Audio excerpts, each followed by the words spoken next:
शास्त्र है कि बात थोड़ी, गुरु ही वेद है, गुरु ही शास्त्र है। मैं इसको ग्रहण उतना ही करता हूँ जितना आप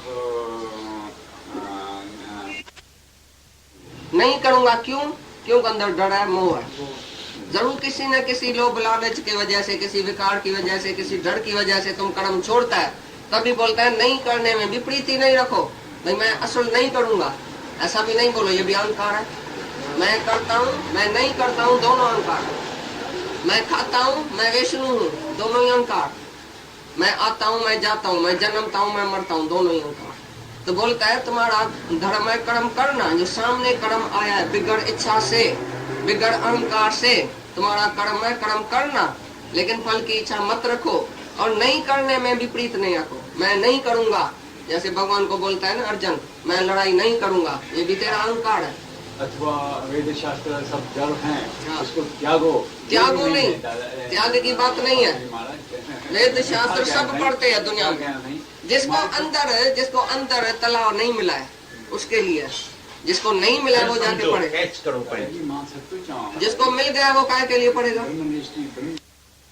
समता मना पहले सेमनेस एंड वननेस में, सब में समान वृत्ति समान दृष्टि में जो रहता है वो ही समत्व योग में रह सकता है। जो समान दृष्टि में नहीं है, जो आत्मा की दृष्टि में नहीं है, वो दुख सुख में एक समान कैसे रहेगा। पहले समता भाव का मतलब है कि तुम समान वृत्ति में रहो, समान दृष्टि में, समता बुद्धि, समदृष्टि, संभावना, माना सब में एक ही आत्मा देखना, यही है समता योग।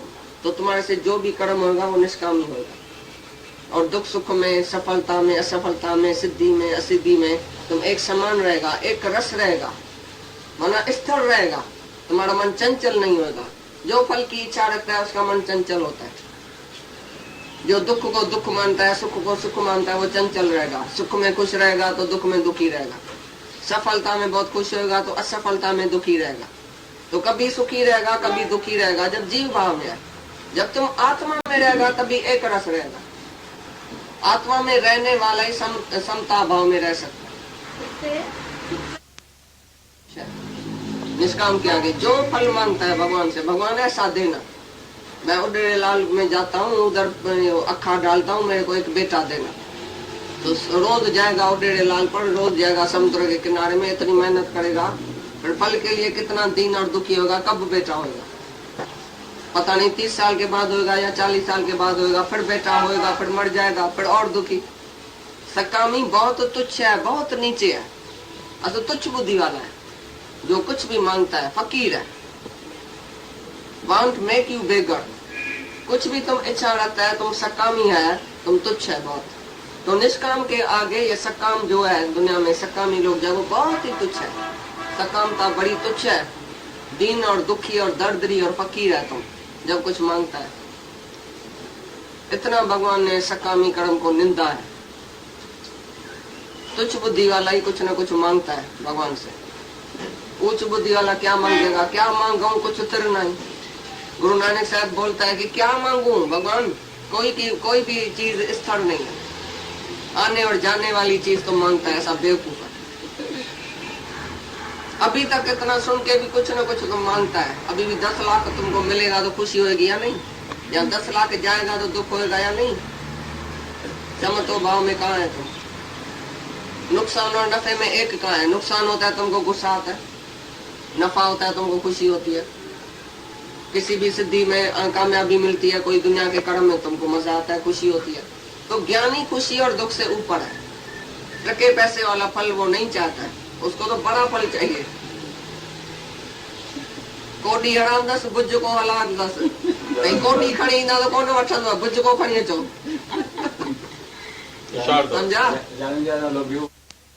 तो सब कुछ मेरा समझो, एक पैसा भी अपना नहीं समझो। जो भी तुम्हारा है वो मेरा है। अभी मेरी मर्जी के सिवा एक पैसा भी दान नहीं करना। अभी राजा जनक ने दान किया तो उधर यष्टावकर ने उसको 3 लपड़ लगाई, तन मन धन। तन से वो जाने लगा राजाई में, मन से संकल्प विकल्प किया तो गुरु ने बोला मन ही मेरा है तो तुमने ख्याल क्यों किया। जब सब कुछ मैं तुम्हारा बोझा उठाता हूँ तो तुम ख्याल क्यों करता है अपने लिए। तुम्हारे मन में संकल्प विकल्प क्यों उठा, ख्याल क्यों उठा। जब सब कुछ मेरा है तो तुम ख्याल क्यों करता है। अभी ये समझो बिल्डिंग है, मैं तुमको समझो बेचता हूँ, अभी तुम्हारा है ना, अभी मैं ख्याल करूंगा ये पोची लगेगी, इधर ये हुआ है, ये इधर ये हुआ है, नहीं, अभी तुमको चिंता करने की है। ऐसी तरह से तन मन धन गुरु का हो गया, भगवान का हो गया, जाके वो चिंता करे, हम क्यों करें? धन भी उसी का है सारा, तुम एक पैसा भी गुरु के छुट्टी के सिवा नहीं दे सकते। हम तो ऐसा बांधेला है, हम कुछ भी खर्चा करता है गुरु को बताता है, जो भी लेन देन होती है गुरु को सब पता है हमारा, क्योंकि है ही सब उसका, उसको ही पता है। तुमने तो हमको बताया कहाँ है कि तुमको कितना लाख है, कितना करोड़ है, कितना दुकान है, कितना क्या है, किसने बताया? लिस्ट लिखा है। दादाजी ने पहले इनको विलायत में लिखा था, तुम सारी लिस्ट बताओ तुमको कितना पैसा है, ये सब हमारा है, हमारे दुकान का सब हाल हवाल मेरे को दियो। इसने सब हाल हवाल दिया और लिखा, मैं सगे बाप को भी देने वाला नहीं था हाल हवाल, लेकिन तुम गुरु है, तुमको सब बताता। हो गया क्या? कितना साफ होने का है, एक ख्याल भी गुरु कैसा हमारा गुज्जा नहीं होवे, छिपा हुआ नहीं होवे, तभी तुम सच्चाई में रहेगा हमेशा। पाप कर्म तुम्हारे से नहीं होएगा, और छिपा हुआ कर्म करेगा तो इधर याद आएगा, गुरु को बता के सब करेगा तो याद नहीं आएगा। जैसे गुरु के आज्ञा से ये लड़ाई करता है तो इसके लिए पाप पुण्य नहीं है। अर्जुन के लिए अगर अपनी इच्छा से वो लड़ाई करता था तो पाप पुण्य है। अपना सारा ही मन गुरु को दे के, अपना संसार भरम गुरु से सारा निकाला है अपने अंदर से, जो भी मन में ख्याल आया। अभी गुरु जैसा बोलता है तैसा ये करेगा। ठीक है, लड़ाई करो तो करो, सबको मारो तो मारो। अभी तुमको कोई बोले गुरु, तो अभी बंदूक उठा के बाप दादे को, मामे को, गुरु को, गुसाई को मार के आओ, तुम मारेगा? तुम नहीं मारेगा। तुम ऐसा कैसा होगा? मैं मर्यादा में हूँ, मैं फर्ज धर्म करूंगा, वो पूजने है, वो बड़ा है, मैं उसको पाँव पड़ूंगा। इधर फर्ज धर्म ड्यूटी हमको सिखाने आएगा। और जब अर्जुन को बोलता है तुम सबको मारो, इसका मतलब समझा भाई? तुम इसको नहीं मारेगा तो ये तुमको मारेगा। तुम उसको मन से नहीं निकालेगा, मोह नहीं निकालेगा, तो वो तुमको मोह में मार के जाएगा। मारना माना भुलाना, भाई वो मेरा नहीं है, मैं किसका नहीं हूँ, बस यही है। मरे पड़े है मतलब क्या है? कैसे मरे पड़े है? जो जन्म है वो अवश्य मरेगा, कहीं पर सब मरने वाला है। इसके लिए तुम ममता नहीं रखो उसमें। ये भीष्म पितामह और गुरु द्रोणाचार्य का शरीर जो है वो माया में है, माया है ये, बाकी पूज्य बूझे नहीं है, ये सब माया है, सब माया। सीता से पूछा तुम कौन है? बोला मैं भगवान हूँ। रामचंद्र उसके नजदीक बैठा था, वशिष्ठ बैठा था, विश्वामित्र बैठे थे, सब लोग बैठे थे। सीता को बोला तुम कौन है, कौन से निश्चय में रहती है? बोला मैं ब्रह्म हूँ और ये सब माया है। ऐसा करके गई। अपना शरीर, रामचंद्र का शरीर, उसका शरीर, सबका शरीर जो है माया में है। शरीर सहित अपने शरीर से सब माया है और मैं ब्रह्म हूँ। कर्म में चतुरता है कि तुम कर्म करते भी है तो भी पाप पुण्य नहीं लगता है। कितना योग है, कितनी रमज है, कितनी होशियारी है कि तुम कर्म करो भी तो भी तुमको पाप पुण्य नहीं लगे। ये समता भाव में जो रहता है उसको पाप और पुण्य नहीं लगता है। पाप और पुण्य उसको लगता है जो बोलता है मैंने किया और मेरे को कुछ चाहिए, ये हुआ पाप। मैं हूँ और मैंने किया। पहले बोलता है मैं हूँ शरीर, पीछे बोलता है मैंने किया, तो जरूर शुभ भी किया, अशुभ भी किया, तो पाप भी किया, पुण्य भी किया। तो तुमको दूसरे जन्म में उसका स्वर्ग मिलेगा, नरक भी मिलेगा। लेकिन जो करता ही नहीं है, जो जाने मैं कुछ करता तब लग गर्भ जून में फिरता। जब वही जाने मुझते कुछ होए तब वह सकाऊ सुख नहीं कोई। जो समझता है मैं कुछ करता हूँ उसको गर्भ जून में आना जाना पड़ेगा और पाप पुण्य का हिसाब दूसरे जन्म में देना पड़ेगा। जो करता ही नहीं है, जो समत्व भाव में रहता है, जो निष्काम है, वो पाप कैसे करेगा?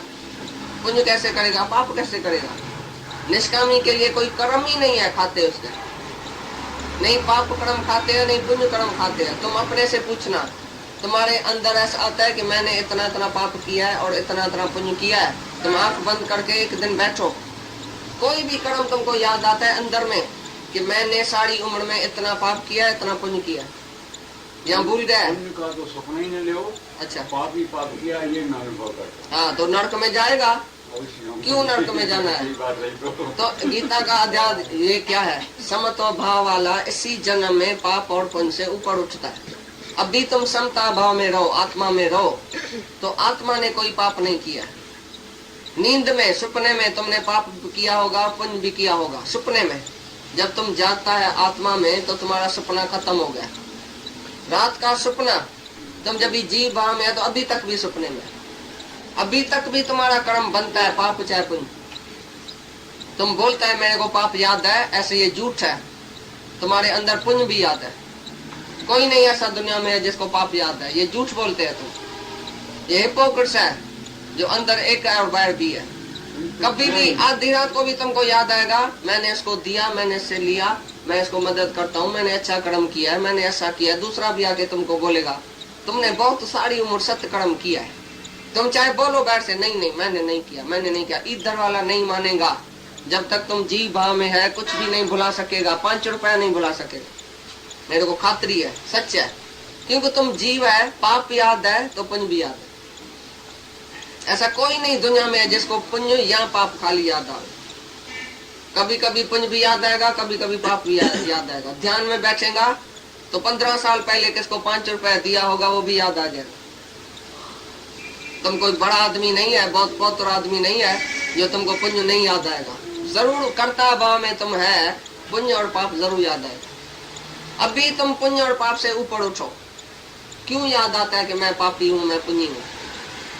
पापी और पुण्य कौन है?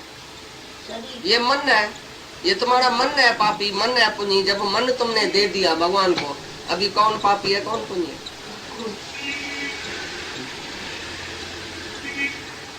समझ में आई बात? जब मन तुमने, पापी मन तुमने गुरु को दे दिया, मन बेचा है सतगुरु के पास। सचमुच तुमने जो पाप किया भी है तो लिख के आना हमारे पास। अगर याद है तो मैंने कौन सा पाप किया है तो हमारे पास लिस्ट लिख के आओ। धर्म राजा हूं मैं, तुम्हारा पाप और पुण्य का चिट्ठा इधर फाड़ दूंगा तुम्हारे सामने। अगर सचमुच तुम सच्चा आदमी है और सच पाप याद आता है, पुण्य याद नहीं आता है, तो पाप की लिस्ट लेके आओ हमारे पास। जो जो पाप किया सारी लाइफ में हमको दियो चिट्ठा। धर्म राजा के पास जो जाएगा मरने के बाद, इसी से अच्छा है कि अभी अभी धर्म राजा के पास आया है, इधर ही पाप पुण्य का चिट्ठा हमारे से फाड़ दियो, फड़वा दियो अपना। नहीं तो तुम ठग गए। अगर पाप याद आता है तो हमको दियो पाप।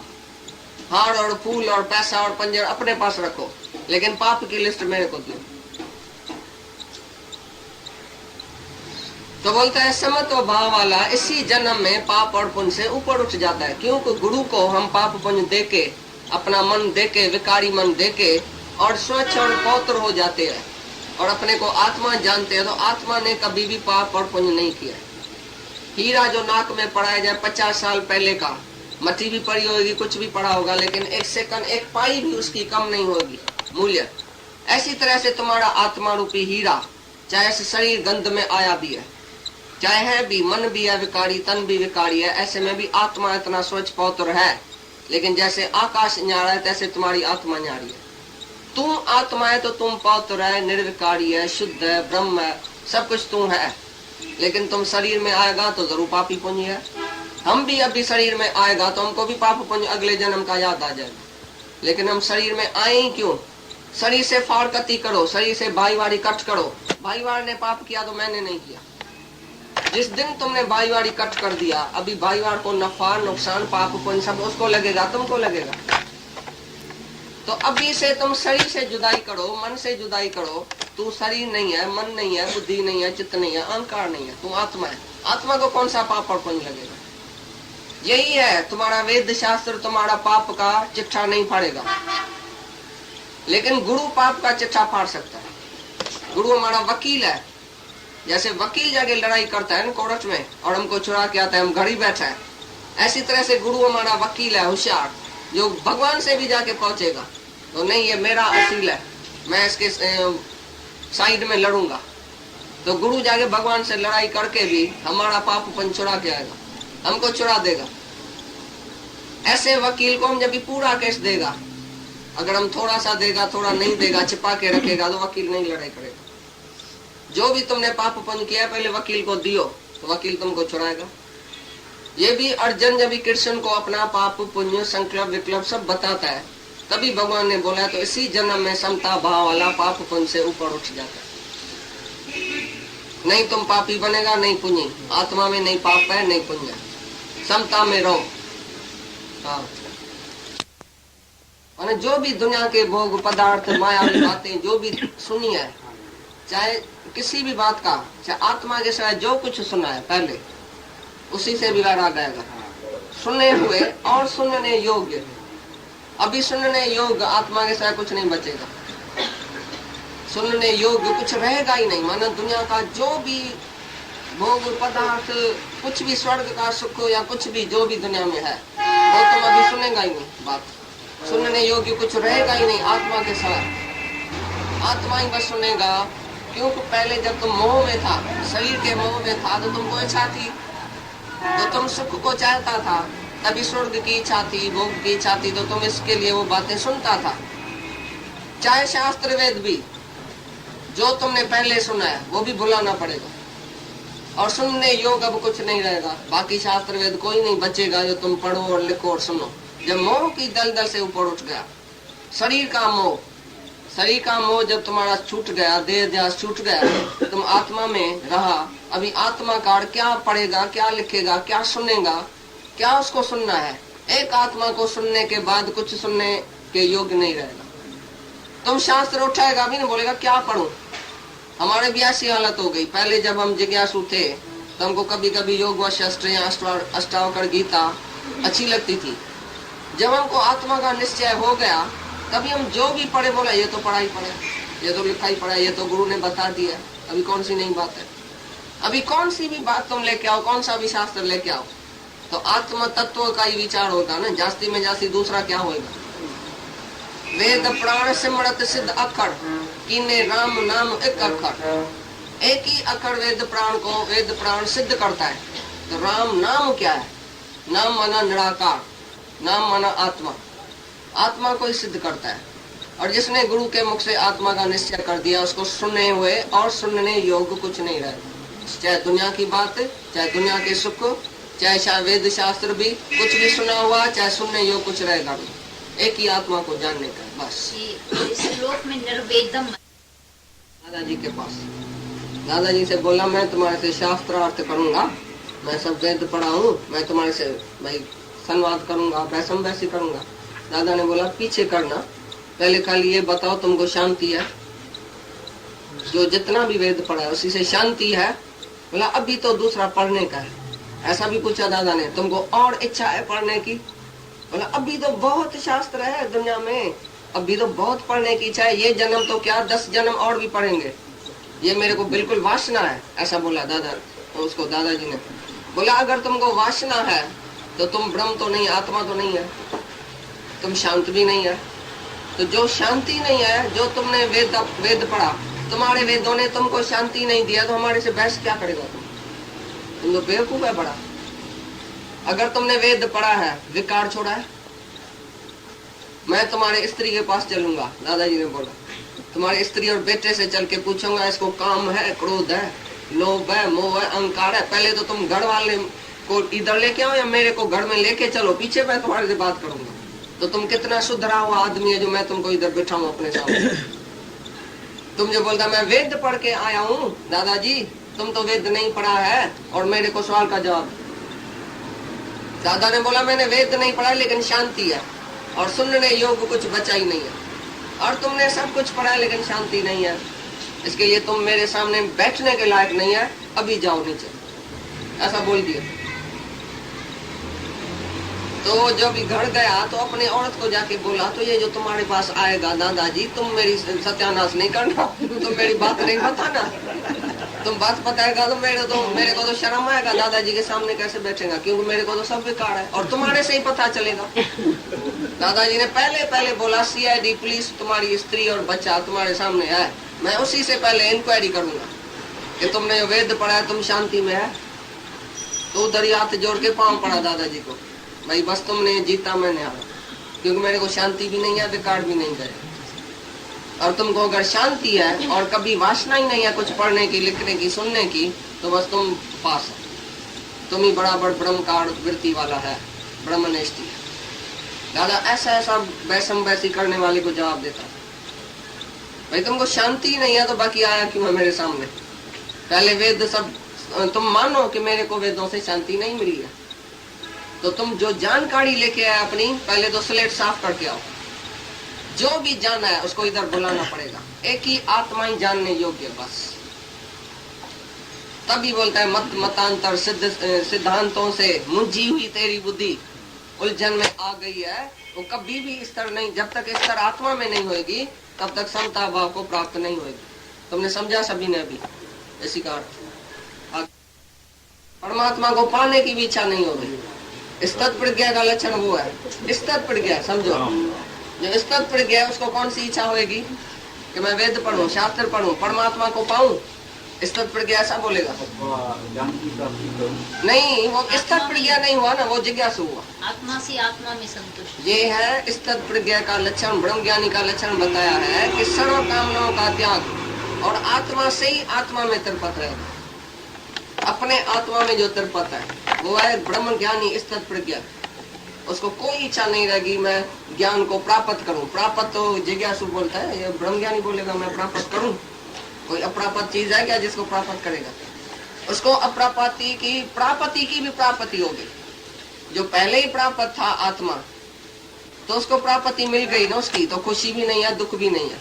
एक दिन एक जिज्ञासु ने एक गुरु से पूछा, भाई हमको खाली थोड़ा धन मिलता है दुनिया का तो भी हमको खुशी होती है, तो तुमको जो इतना धन मिला है ज्ञान का धन, तो ज्ञानी को खुशी कैसे नहीं होगी?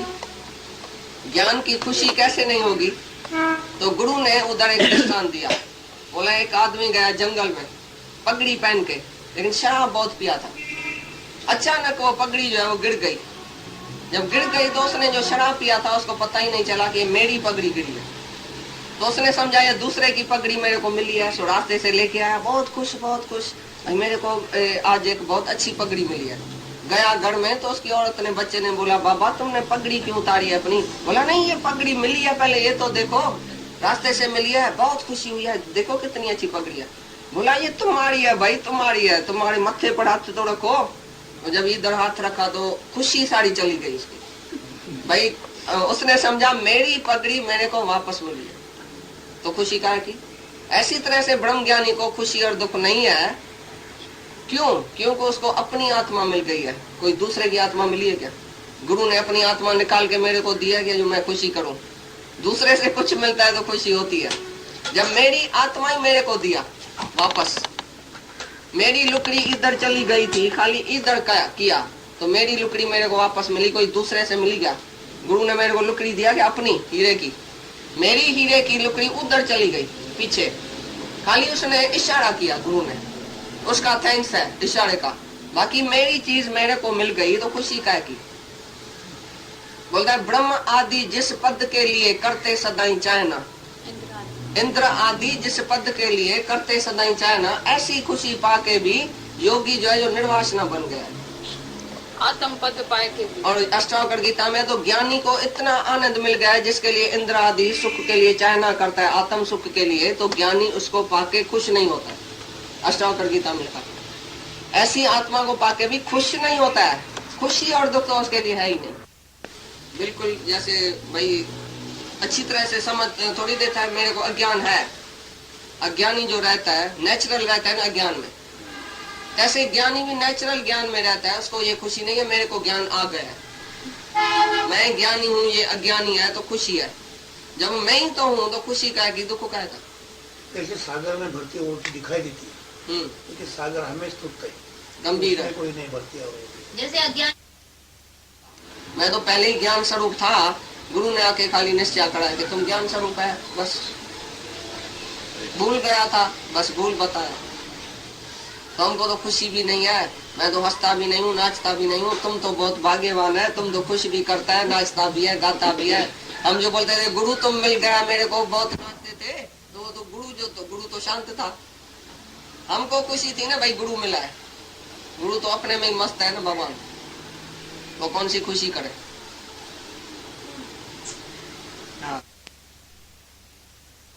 ज्ञानी जो है उसको ऐसा लेके अपनी आत्मा में रखता है, अंतर्मुख। एक है बाहर मुख्य वृत्ति, तुम्हारी इंद्रियां बाहर जाती है। एक लड़का एक लड़की को देखने के लिए पूना से कल्याण में आता है रोज, उसकी आंख की इंद्री बाहर जाती है, बाहर कुछ सुंदरता देखा, भाई तुम पूना से उधर क्यों जाता है? बोलता मैं उसको देखने जाता हूँ। देखने से क्या मिला? भाई मेरे को तिरुपति आती है। फिर दूसरे दिन जाता है, फिर तीसरे दिन जाता है। तो इंद्रियां जब भी अपने विषय में जाती है तो तिरुपति भी नहीं आती है, थोड़े टाइम के लिए, 1-2 सेकंड के लिए स्थिरता आती है। वो भी आत्मा का ही परछाई, आत्मा का ही आनंद है। जो भी विषयों का सुख है वो आत्मा का ही आनंद है, लेकिन 2 मिनट के लिए। एक सैंपल है, जो बेवकूफ सैंपल को लेके बैठ जाता है तो ताकिए को कैसे लेगा? तो ताकिए से जितना मजा आएगा उतना सैंपल से आएगा क्या? सैंपल से तुम क्या कर सकेगा? तो ये जो भी विषय विकार में जो भी तुमको मजा आता है वो तमोगुणी मजा है, तमोगुणी सुख है। रजोगुणी और तमोगुणी सुख है। जो नींद से आता है वो तमोगुणी, जो विषय सुख से तुमको सुख आता है, आनंद आता है, वो थोड़े टाइम के लिए रजोगुणी सुख है।